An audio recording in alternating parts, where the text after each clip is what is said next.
Hello നമസ്കാരം. അപ്പോൾ ഇന്ന് നമ്മൾ തൃശ്ശൂരിലെ സെക്കൻഡ് ഡേ ആണ് നമ്മൾ വീഡിയോയിൽ ഉൾപ്പെടുത്തിയിട്ടുള്ളത്. അപ്പോൾ വൈകുന്നേരമൊക്കെ ആയപ്പോഴേക്കും മാമനും മാമിയും അമ്മയും കൂടി ചേർന്നിട്ട് ഗുരുവായൂർ വരെ ഒന്ന് പോവുകയാണ്. തൃശ്ശൂരിൽ നിന്ന് ഏകദേശം ഒരു 26-27 കിലോമീറ്റർ ഉണ്ട് ഗുരുവായൂരിലേക്ക്. അപ്പോൾ യാത്ര ചെയ്ത് ഗുരുവായൂർ വരെ എത്തി. അപ്പോൾ അവിടെ നമ്മൾ പാർക്കിംഗ് സ്പേസിൽ വിശാലമായ പാർക്കിംഗ് സ്പേസാണ്. വണ്ടി കൊണ്ട് പാർക്ക് ചെയ്തതിന് ശേഷം ദർശനത്തിന് വേണ്ടിയിട്ട് കയറാൻ പോവുകയാണ്. അപ്പോൾ ഇന്ന് യാദൃശ്ചികമായിട്ട് ഗുരുവായൂരിൽ ഏതോ ഒരു അമ്പലത്തിലെ എഴുന്നള്ളത്ത് വന്നിട്ടുണ്ടായിരുന്നു. ആ സമയം ഇവർ ദർശനത്തിന് എത്തിയ സമയം. അപ്പോൾ അതിൻ്റെ ഭയങ്കര ഒരു ബഹളത്തിലായിരുന്നു ഗുരുവായൂർ മുഴുവനും. ഒരുപാട് താലപ്പൊലികളും അതേപോലെ തന്നെ ചെണ്ടമേളം, അതേപോലെ എന്തോ വാള് വെച്ചിട്ടുള്ള എന്തോ ഒരു പൂജ പോലെ എന്തോ ഒരെണ്ണം ഒക്കെ ഉണ്ടായിരുന്നു. ഞങ്ങൾ നേരത്തെ ഒന്ന് വിളിച്ച് അന്വേഷിച്ചപ്പോഴത്തേക്ക് ഇന്ന് പൊതുവേ ഭയങ്കര തിരക്കുള്ളൊരു ദിവസമാണെന്നാണ് അറിഞ്ഞത്. അപ്പോൾ അതുകൊണ്ട് ഞങ്ങളൊന്നും പോയില്ല. ഭയങ്കര ക്യൂ ആണ്, തിരക്കാണ്. അപ്പോൾ ഞങ്ങളൊന്നും പോയില്ല. ഇവർ സീനിയർ സിറ്റിസൻ്റെ ക്യൂവിൽ കയറാൻ വേണ്ടിയിട്ടാണ് ഇവർ 3 പേരും കൂടെ പോകുന്നത്. അച്ഛനും പോയില്ല. അച്ഛനൊരു ഓൺലൈൻ മീറ്റിംഗ് അറ്റൻഡ് ചെയ്യാനുണ്ടായിരുന്നു. എല്ലാ അമ്പലങ്ങളിലും ഇപ്പോൾ മൊബൈൽ ഫോണൊക്കെ റെസ്ട്രിക്റ്റഡ് ആണ്. അപ്പോൾ അതുകൊണ്ട് മൊബൈൽ ഫോണൊക്കെ അവിടെ കൗണ്ടറിൽ ഏൽപ്പിച്ചിട്ടാണ് തൊട്ട് ദർശനത്തിന് വേണ്ടി കയറിയത്. ഭംഗിയായിട്ട് ഗുരുവായൂരപ്പനെയൊക്കെ കണ്ട് തൊഴാനൊക്കെ സാധിച്ചു. ഒരുപാട് നേരം ക്യൂ നിൽക്കേണ്ടി വന്നില്ല. പെട്ടെന്ന് ഒരു 3/4 മണിക്കൂർ ഏകദേശം നിൽക്കേണ്ടി വന്നുള്ളൂ. അതിനുള്ളിൽ തന്നെ ഗുരുവായൂരപ്പനെയൊക്കെ തൊഴുത് പുറത്തേക്ക് ഇറങ്ങി.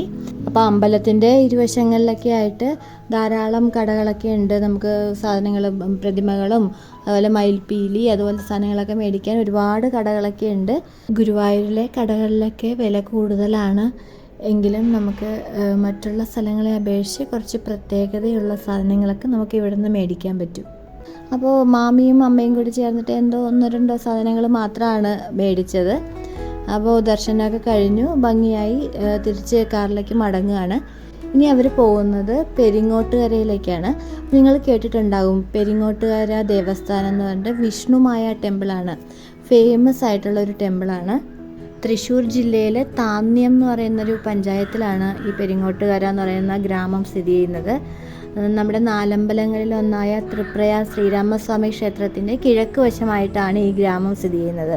അപ്പോൾ ഈ ഗ്രാമത്തിനെയും തൃപ്രയാറിനെയും വേർതിരിച്ച് ഒരു നദി ഒഴുകുന്നുണ്ട്. അപ്പോൾ വളരെ മനോഹരമായിട്ടുള്ളൊരു ഗ്രാമം തന്നെയാണ്. ദുരിതങ്ങൾക്കും ഇടയിൽ മനുഷ്യരോടൊപ്പം ജീവിക്കാൻ ആഗ്രഹിച്ച കൂളി വാഗാവേശം അണിഞ്ഞ ശിവൻ്റെയും പാർവതിയുടെയും ദിവ്യസന്താനമായ ശ്രീ വിഷ്ണുമായ സ്വാമിയാണ് ദേവസ്ഥാനത്തിൻ്റെ പ്രധാന പ്രതിഷ്ഠ. ഒരുപാട് ശില്പങ്ങളും അതുപോലെ തന്നെ കൊത്തുപണികളും ഒക്കെ നിറഞ്ഞൊരു ക്ഷേത്രമാണ്. ഫുള്ള് ഏകദേശം ഒരു ഗോൾഡൻ കളറിലുള്ള ഒരു ടൈപ്പിലാണ് ആ ക്ഷേത്രം പണി കഴിപ്പിച്ചിരിക്കുന്നത്. അല്ലെങ്കിൽ ഒരുപാട് ലൈറ്റ് അറേഞ്ച്മെൻറ്റ്സ് ഉണ്ട് അതിനകത്തൊക്കെ. അതേപോലെ തന്നെ ഒരുപാട് മൂർത്തികൾ ഉള്ളിൽ ഉണ്ട്. അതുപോലെ തന്നെ ഒരുപാട് സെലിബ്രിറ്റീസ് ഈ ക്ഷേത്രത്തിൽ വരാറുണ്ട്. അവർ വീഡിയോ ചെയ്യാറുണ്ട്. അപ്പോൾ എന്തുകൊണ്ടും നല്ല മനോഹരമായിട്ടുള്ള ഒരു ക്ഷേത്രം തന്നെയാണ് പെരിങ്ങോട്ടുകര. ഈ ക്ഷേത്രത്തിൽ എല്ലാ ദിവസവും ഉച്ചയ്ക്ക് 12 മണിക്ക് കൽപ്പന എന്നൊരു ചടങ്ങ് ചെയ്യപ്പെടുന്നുണ്ട്. അതായത് ഭഗവാന്റെ നൃത്ത ദർശനം എന്നാണ് ഈ ചടങ്ങിനെ സൂചിപ്പിക്കുന്നത്. അതായത് ഭക്തർക്ക് അവരുടെ പ്രശ്നങ്ങളെല്ലാം വിഷ്ണുമായയുടെ മുന്നിൽ അവതരിപ്പിക്കാനുള്ളൊരു അവസരമാണ് ഈ കൽപ്പന എന്ന് പറയുന്ന ചടങ്ങ്. അതിന് പരിഹാരവും അവിടുന്ന് തന്നെ നിർദ്ദേശിക്കുന്നതാണ്. ഈ ക്ഷേത്രത്തിന് വെളിയിലായിട്ട് വലിയൊരു ഗരുഡൻ്റെ രൂപവും അതുപോലെ ശിവപാർവതിമാരുടെ ഇടയിൽ വിഷ്ണുമായ സ്വാമി നിൽക്കുന്നത് പോലെയുള്ളൊരു ശില്പവും നമുക്കിവിടെ കാണാൻ സാധിക്കും. അപ്പോൾ ഇന്നത്തെ വീഡിയോ ഇവിടെ അവസാനിക്കുകയാണ്. അപ്പോൾ ഇന്ന് ഈ വീഡിയോ ഇഷ്ടമായാൽ നിങ്ങൾ ഈ ചാനൽ ലൈക്ക് ചെയ്യാനും ഷെയർ ചെയ്യാനും അതുപോലെ തന്നെ സബ്സ്ക്രൈബ് ചെയ്യാനും മറക്കരുത്. കൂട്ടത്തിൽ ബെല്ലൈക്കൺ കൂടി പ്രസ് ചെയ്താൽ ഞാൻ ഇനി ഇടുന്ന വീഡിയോയുടെ നോട്ടിഫിക്കേഷൻ നിങ്ങൾക്ക് ലഭിക്കുന്നതായിരിക്കും. അപ്പോൾ ഇതിൻ്റെ 3ാമത്തെ ഭാഗമായിട്ട് നമുക്ക് ഉടനെ തന്നെ കാണാം. ഇനി ഞങ്ങൾ ഇവിടുന്ന് തൃശ്ശൂരിൽ നിന്ന് ഞങ്ങളടുത്തത് കോയമ്പത്തൂർ പോകുന്ന വഴിയാണ്. അപ്പോൾ ആ പോകുന്ന വഴിക്ക് നമ്മൾ എന്തൊക്കെ കാഴ്ചകളാണ് കാണുന്നതെന്നും ഒക്കെയുള്ള വീഡിയോ അടുത്ത എപ്പിസോഡിൽ ഉൾപ്പെടുത്തുന്നതാണ്. അപ്പോൾ സ്കിപ്പ് ചെയ്യാതെ എല്ലാവരും മുഴുവനായിട്ട് കാണുക. നന്ദി, നമസ്കാരം.